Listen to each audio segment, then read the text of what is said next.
اچھا، میں جو ہے پہلے ابھی میں نے بتایا تھا کہ ہم اتنے میڈیول تھاٹ کی جو بیسک فیچر ہیں ان کو ڈسکس کرنے سے پہلے کرسچینٹی کے اندر کی جو بحثیں ہیں اس کو جن کے جو بالکل ہر آدمی کو پتا ہے وہ ڈسکس کر رہے ہیں.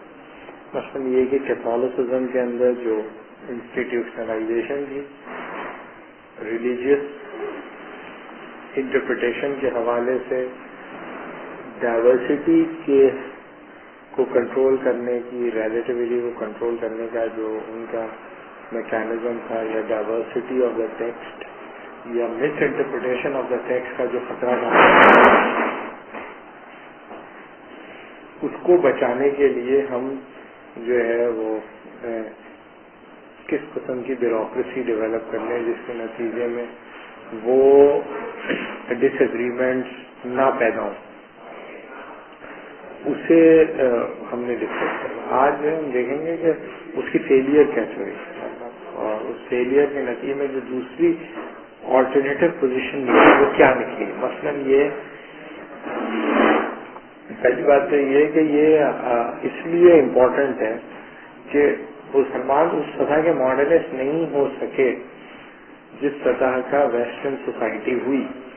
اس کی بہت ساری وجوہات میں سے ایک وجہ یہ بھی ہے کہ مسلمانوں میں پروٹیسٹنٹائزیشن نہیں ہوئی اس سطح کی جس سطح کی کرسچینٹی کے اندر ہوئی. ریفرمیشن اس سطح کی ریفرمیشن نہیں ہو سکی مسلمانوں کے اندر جس سطح کی ریفرمیشن کرسچینٹی میں ہوئی. اس وجہ سے ہمیں ریفرمیشن کے پروسیس کو دیکھنا انڈرسٹینڈ کرنا ضروری ہے. بہت سارے جو ہمارے یہاں کے 20ویں صدی کے ماڈرنسٹ ہیں وہ اصل جو رونا روتے ہیں وہ یہی روتے ہیں کہ مسلمانوں میں جو ہے وہ ریفرمیشن نہیں ہوئی اور ریفرمیشن نہیں ہونے کی وجہ سے مسلمان جو ہے وہ پری ماڈرن ہی رہے اور مذہب کی طرف جھکاؤ رکھنے کے نتیجے میں آپ پری ماڈرن ٹریڈیشن اور پری ماڈرن کلچر اور پری ماڈرن ایٹیچیوڈ کی طرف جائیں گے. تو یہ کرسچینٹی کے اندر ریفرمسٹ موومنٹ ہے انہوں نے اصل میں بنیاد فراہم کی ماڈرنائزیشن کی. یہ ہمارا خیال ہے, یہ غلط بھی ہو سکتا ہے, ٹھیک ہے, لیکن